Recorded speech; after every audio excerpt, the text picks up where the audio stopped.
Dans une précédente vidéo, je t'expliquais que si tu veux te développer financièrement, si tu veux devenir une nouvelle personne, si tu veux t'enrichir, gagner plus d'argent, tu vas devoir à un moment donné faire des sacrifices pour te discipliner financièrement. Et parmi ces sacrifices-là, il y a des habitudes que tu vas devoir laisser derrière toi. Dans les prochaines minutes, je m'apprête à te donner 9 habitudes qu'il faut absolument que tu bannisses de ton quotidien si tu veux devenir libre financièrement, si tu veux te développer, si tu veux gagner plus d'argent. Parce que je suis certaine qu'aujourd'hui, si tu n'es pas encore au niveau où tu souhaites, c'est parce que tu traînes encore de mauvaises habitudes. La 8e habitude particulièrement, c'est une habitude que 99% des personnes que j'ai eu à rencontrer, avec qui j'échange même au quotidien, ont l'habitude de faire et que toi, tu dois arrêter dès aujourd'hui.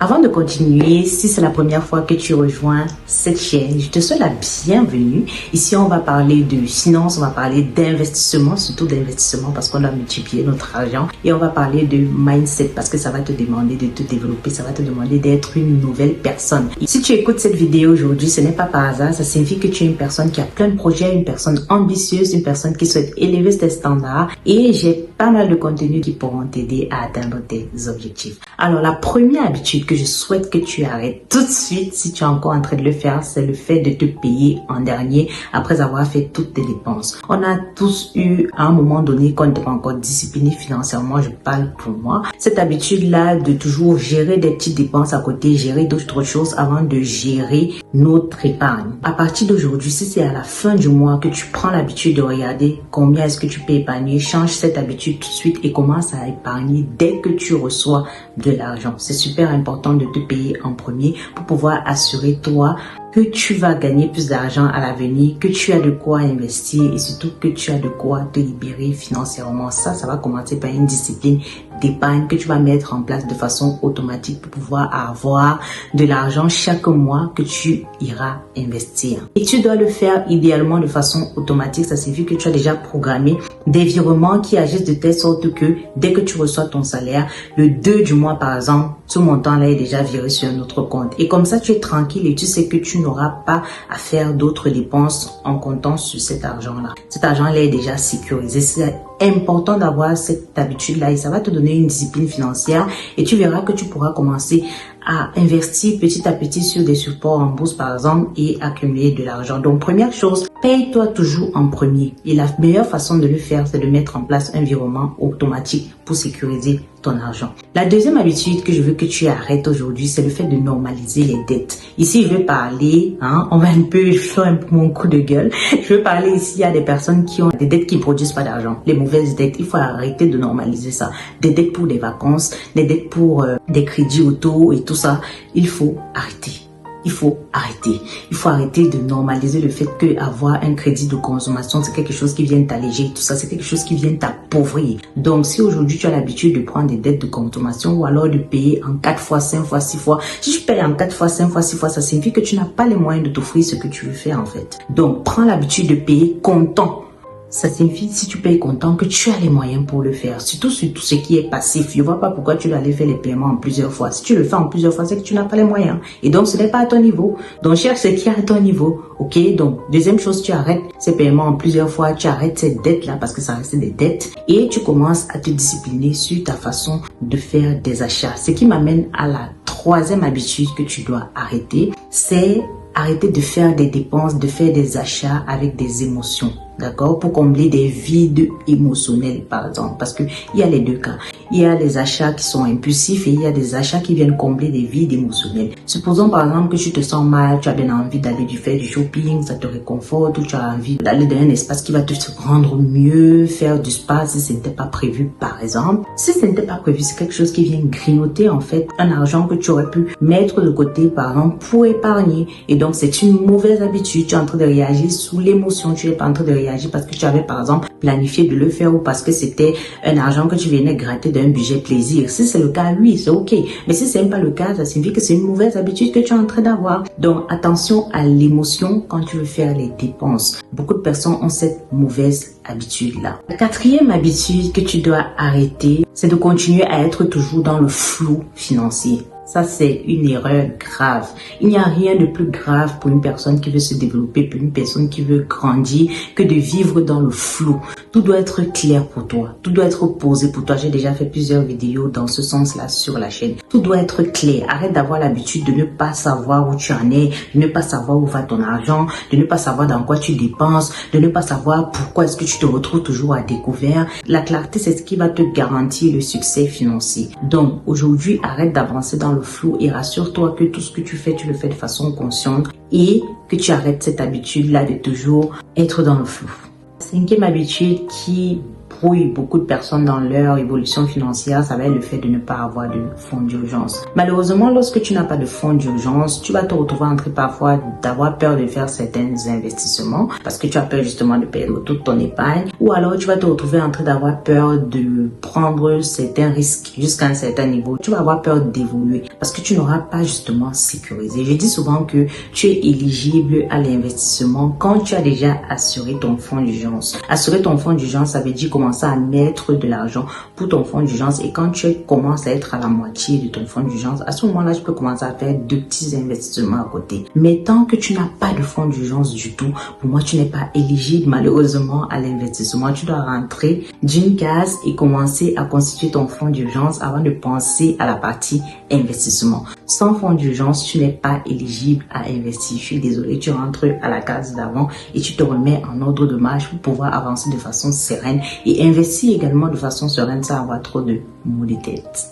Une autre habitude que tu dois arrêter, c'est de penser que l'épargne seule va te suffire pour que tu puisses devenir libre, pour que tu puisses gagner plus d'argent, pour que tu puisses devenir riche. Malheureusement, l'épargne n'enrichit personne. Il y a beaucoup de personnes qui ont cette habitude-là d'épargner, mais finalement qui épargnent, mais n'investissent dans rien et leur argent dort. L'inflation grignote. Ça, je vous ai déjà expliqué que l'argent que tu as aujourd'hui dans 10 ans n'aura pas la même valeur parce que entre-temps, la vie évolue, entre-temps, les prix évoluent. Et donc, l'argent que tu as aujourd'hui a pour vocation à être investi pour que plus tu le multiplies, plus il t'enrichit. Donc, fais bien attention à ne pas garder ton argent uniquement sur un livret pour épargner, mais à bien l'investir pour qu'il puisse se multiplier, avoir des intérêts composés. J'ai fait un petit short récemment où j'expliquais justement que si tu mets 200 € de côté tous les mois et que tu mets ces 200 € sur un support qui est à 8% de performance, tu peux te retrouver 20 ans plus tard avec plus de 110 000 € sur ton compte bancaire. Et ça, c'est vraiment sans souffrir, quoi. Parce que tu n'as mis que 200 € de façon automatique de côté. Donc, à partir d'aujourd'hui, oublie les systèmes où on épargne juste pour épargner. Il faut épargner avec une intention d'investir. Moi, je dis toujours que dès que tu as fini ta partie fonds d'urgence, bim, tu passes à une autre étape et tu oublies les mauvaises habitudes inutiles de l'épargne. Parce que l'épargne peut t'appauvrir. J'ai d'ailleurs tourné une vidéo comme ça sur la chaîne. Si tu n'as pas encore regardé, je t'invite à aller la voir. Une autre habitude qui va tuer beaucoup de personnes au niveau financier, c'est le fait de ne pas savoir optimiser les impôts. Et ça, malheureusement, ça va conduire beaucoup de personnes à la pauvreté parce que il va arriver un moment donné où tu vas commencer à gérer beaucoup d'investissements, où tu vas commencer à gérer beaucoup de supports aussi. Il faut que tu maîtrises comment ça se passe pour optimiser fiscalement, surtout quand on est dans un pays, la France, pour ceux qui sont en France, où sincèrement les impôts, il faut savoir manipuler, hein. Sinon ta richesse peut repartir complètement à l'État et ce serait vraiment dommage. Donc quand tu commences à te mettre dans une politique d'enrichissement, dans une politique de gagner plus d'argent, intéresse-toi de façon très sérieuse à la fiscalité. Quel que soit ce dans quoi tu investis, c'est pareil pour ceux qui investissent dans l'immobilier. Tu ne peux pas investir dans l'immobilier si tu ne maîtrises pas les codes de la fiscalité. Donc quel que soit l'investissement que tu fais, commence par te renseigner sur la fiscalité. Une autre mauvaise habitude, ça va être les personnes. Oui, je vais m'adresser à vous aujourd'hui, les personnes qui remettent toujours l'investissement à plus tard.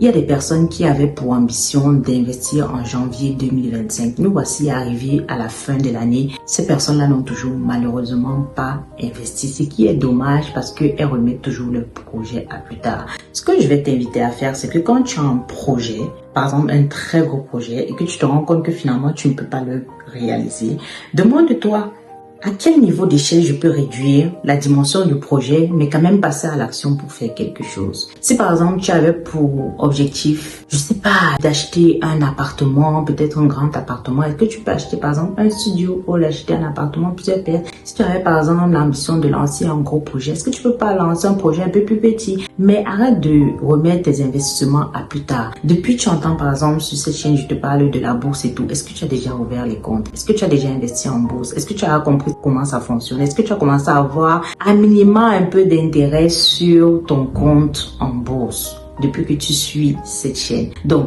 il faut que tu passes à l'action, il faut que tu arrêtes de retarder tes investissements et que tu sois vraiment quelqu'un dans l'action, parce que rien ne va se faire malheureusement dans l'inaction. C'est dans l'action que tu vas progresser, c'est dans l'action que tu vas te développer. La dernière habitude que je voulais voir avec toi, c'est le manque de conscience financière. Il y a beaucoup de personnes qui restent toujours à l'état du rêve, qui veulent développer plein de choses, mais qui sont dans un rêve en fait, qui ne se rendent pas compte qu'il faut aller étape par étape. Qui est-ce que tu es actuellement? Qui est-ce que tu veux devenir? Qu'est-ce que tu veux faire? Pourquoi est-ce que tu veux le faire? Quel est le plan d'action concret, mois par mois, jour par jour, semaine par semaine, que tu peux mettre en place pour atteindre les objectifs que tu te fixes? Qu'est-ce que tu fais réellement au quotidien sans être toujours dans le rêve pour pouvoir atteindre tes objectifs? Cette partie-là, si tu arrives à résoudre ça, tu vas résoudre déjà 70% de tes problèmes. Parce que quand ta vision est claire, quand tu sais où tu veux aller, quand tu sais pourquoi tu épargnes, quand tu as ton chiffre magique,